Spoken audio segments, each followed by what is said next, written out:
I'm excited to fight for my first world title. It's something I've been waiting for a long time now.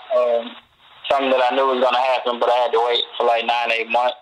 I'm excited that it's finally here, and I'm finally getting my opportunity to prove myself and prove that I am the best welterweight in the division. Fighting Kell Brook, who's a good fighter, has great skills, and he's a strong fighter too. He can fight. And I know it's not going to be an easy fight for me, and it's going to be a real test to go to his hometown and to take his title from him. But it's something that I'm willing to do. And it's something that real fighters do, that go to other people's town and fight the champion. That's what he did. He came to America. That's what I'm going to do. I'm going to go to UK. I'm going to come to his hometown and take the title. But I know it won't be easy, but I'm 100% ready for this fight. Errol, I believe you're already over in England. Can you tell us where you are, how long you've been there? I've been in England for 2 days now. I'm training at American gym. And that's in London area or in Sheffield area? In London area. Right. Operator, do we have any questions in queue? Our first question comes from the line of Dan Rafael with ESPN. Thank you very much. Hello, everybody. Errol, good to talk to you today. Errol, my first question for you is you mentioned a little bit about how Kell came over to the United States when he won his world title, which he did against Sean Porter a couple years ago, and now you're going over there. Can you just discuss when it was brought to you that this fight would be in his hometown, what sort of your immediate reaction was, and if it was at all in any way difficult to decide to go over there to the Lions Den to fight this fight? Well, my manager asked me, he didn't tell me that I was going over to fight. He asked me, am I comfortable fighting overseas for the title? And I said, yeah, I am comfortable. If I got to do that, I'll do it. There's no problem. So it was asked of me, and I asked, was I comfortable doing it? And I said, yes. So no problems being over there? No problem at all. Okay. That's what real champions do. Real fighters do. Now, you mentioned also you haven't fought since last August. You've been off 8-9 months. It's been about 9 months since you had the knockout against Leonard Bundu. And I'm just wondering, sometimes when guys get into a mandatory position, such as yourself, that's when things slow down. You kind of have to wait for the fight. If you take a fight, you're sort of, the organization will look at you as unavailable, and so you kind of have to wait till the teams make a deal. So I'm just wondering, with that longer layoff than you've had previously in your professional career, was it in any way frustrating to have to? I mean, you knew the fight was going to be a world title fight, whether it was against Kell Brook or whether Kell vacated it would be somebody else. But can you talk about just your anxiousness about having to sit for 9 months, the longest layoff of your career, waiting to get this opportunity? Was it all difficult for you?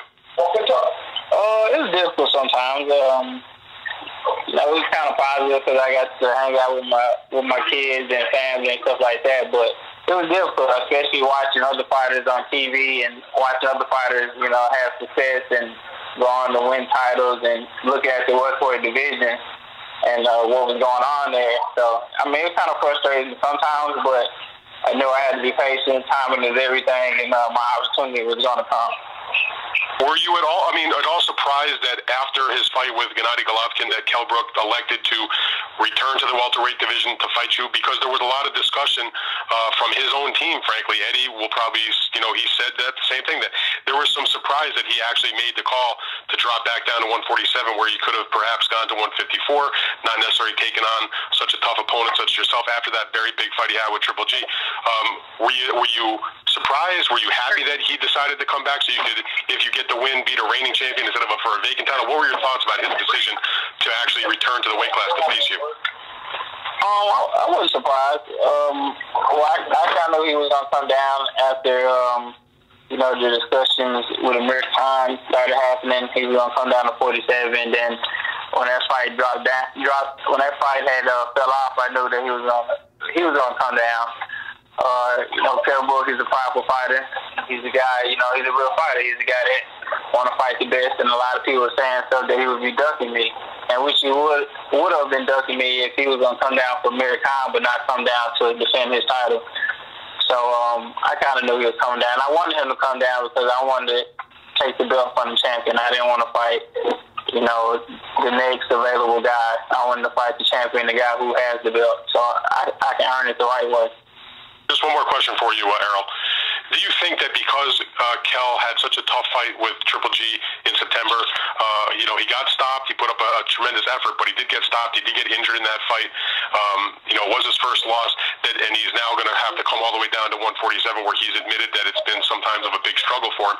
Do you think maybe you might be getting him at the right time, that maybe he's not totally recovered from that Golovkin fight mentally or physically, and that, it's the perfect time for you to take him out of there and hand him his first loss as a welterweight? Or do you think it's, that Triple G fight's in the past and it's not going to impact what happens on May 27th? Me personally, I think that Triple G fight's in the past. I mean, he had 9 months to recover. I mean, that's a long time.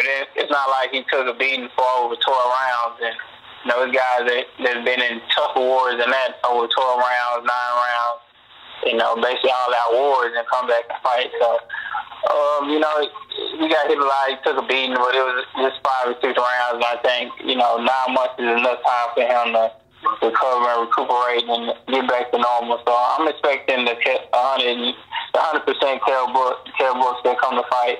I'm not expecting an injured Kell Brook or Kell Brook that, been weight drawn or anything like that. It looks like he's making weight pretty good, so I'm not worried about that. I got to worry about the best Kell Brook. All right, very good, Errol. Thank you for your time, and I wish you good luck next week. Thank you.